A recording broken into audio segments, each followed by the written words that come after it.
Well, thanks very much for that introduction. First, may I acknowledge the traditional owners of the land we meet on and pay my respects to their elders, both past and present. Peter Abigail, Australian Strategic Policy Institute. Can I also acknowledge Commissioner Greg Mullins and thank you on behalf of Australians and on behalf of your tremendous rescue team that went over to Japan recently, and before that, of course, Christchurch.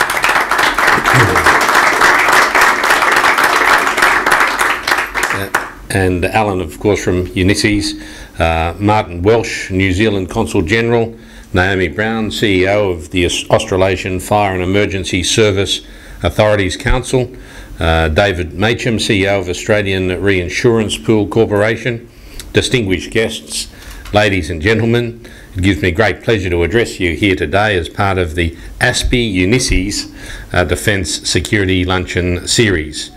It is, as has been said, the case that we have been enduring a sequence of natural disasters that is, I think, in large part unprecedented.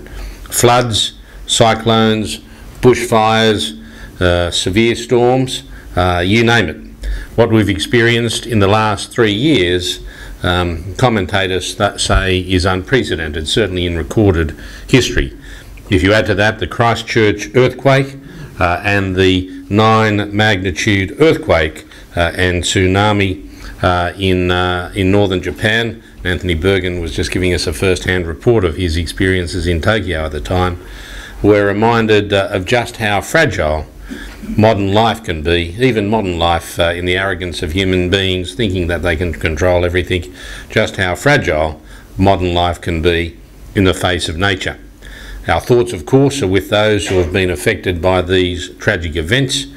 We obviously do what we can to support them, both here and abroad, as they work to rebuild their lives and their communities here in Australia, New Zealand and Japan, but we of course also saw Brazil during those periods.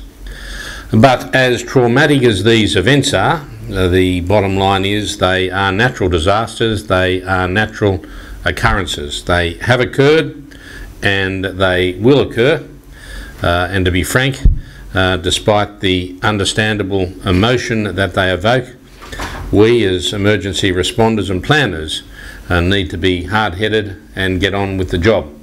They have occurred, they will occur, and indeed, while some observers say what we have seen demonstrated in Australia over these last months is unprecedented, and there was inadequate planning perhaps for some aspects of it on the basis of past historic records.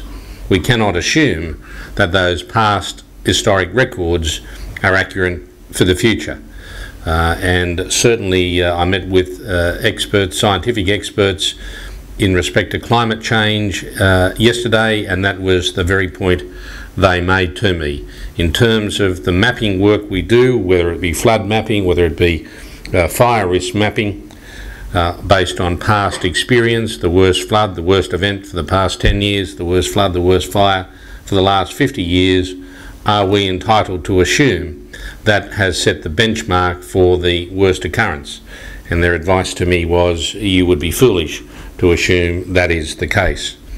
So the probabilities are, on the basis of advice, that while we have seen events that are truly staggering, it is probably the case that we are yet to see events that are even more staggering. As the saying goes, we'd better get used to it. And we need to adapt. We need to adapt our policy framework, that is, at a political policy framework.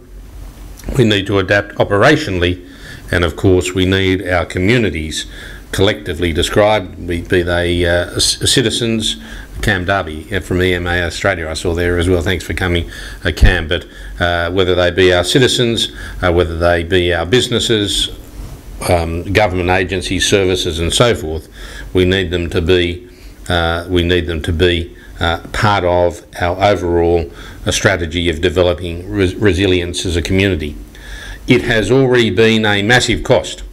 To assist in relief and recovery costs to the affected areas in Australia, we have paid in advance payments to Queensland $2 billion for the floods, $50 million for Tropical Cyclone Yasi, and $500 million to Victoria for the floods.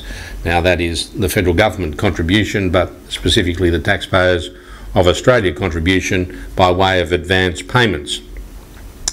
Furthermore, the Australian Government disaster recovery payments, they are the payments coming from the Australian Government to those who have been adversely affected, is the expression in the legislation, by these events, is now, over the last summer, is now more than $769 million. Those payments have been made through Centrelink, so that is the accumulation of individual payments of $1,000 per adult and $400 per child, totalling $769 million. That is in addition to the natural disaster relief and recovery arrangements which we share in partnership with the states, which arrangements include not only personal hardship payments but also compensation to business, clean-up and recovery grants, obviously the restoration of infrastructure, which is an imperative, but they are direct payments to individuals. We are entitled, and indeed the Ministerial Council of Police and Emergency Management Ministers, the emergency management stream, is looking at the effectiveness of those payments and whether they have been used effectively. Have they been used to buy generators to confront future disasters? Have they been used to acquire additional insurance coverage to protect them from future disasters? Or have they been used to acquire consumer goods? Is a question we are entitled to ask, because everything is a cost-benefit. Monies spent in terms of showing empathy to individuals and obviously deserving individuals is at a cost to the funds that are available to spend in respect to mitigation. The total bill in respect to this last season's exposure to natural disasters is estimated to be $5.6 billion, and the final cost to the Australian economy may be more than that, and particularly when you factor in the potential consequences of the natural disasters in New Zealand and also in Christchurch, because they are all connected in a sense, connected particularly in respect to Japan, because it is probably on the figures, although some discussion, probably our second greatest trading partner in respect to New Zealand, because we exchange so much labour with New Zealand. They will be crying out for labour, of course, to participate in the reconstruction of Christchurch. We will be crying out for labour to participate in the reconstruction of those areas damaged in Australia, Queensland, Victoria and elsewhere, and we will all be competing for that same pool of labour. So inevitably that is going to have a knock-on cost to the community as well. All these events are interconnected. And of course, in addition to that $5.6 billion, others, corporations and individuals lost hundreds and even thousands more in terms of their property loss, which as well as insurers, of course. But there will be literally thousands, and we were talking earlier of the psychological consequences, who have been traumatised and displaced. Their lives have literally been turned upside by these events.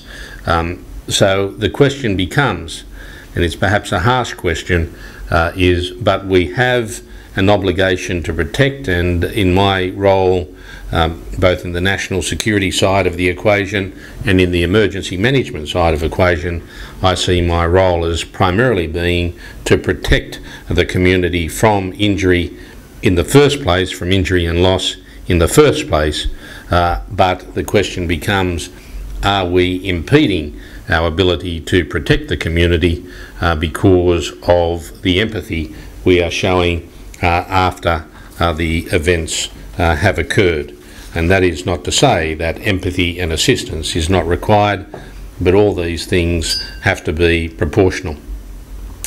The natural disaster relief and recovery arrangements which I've referred to, which underpin the relationship between the Commonwealth and the states on disaster response and recovery, have been in place for over 30 years.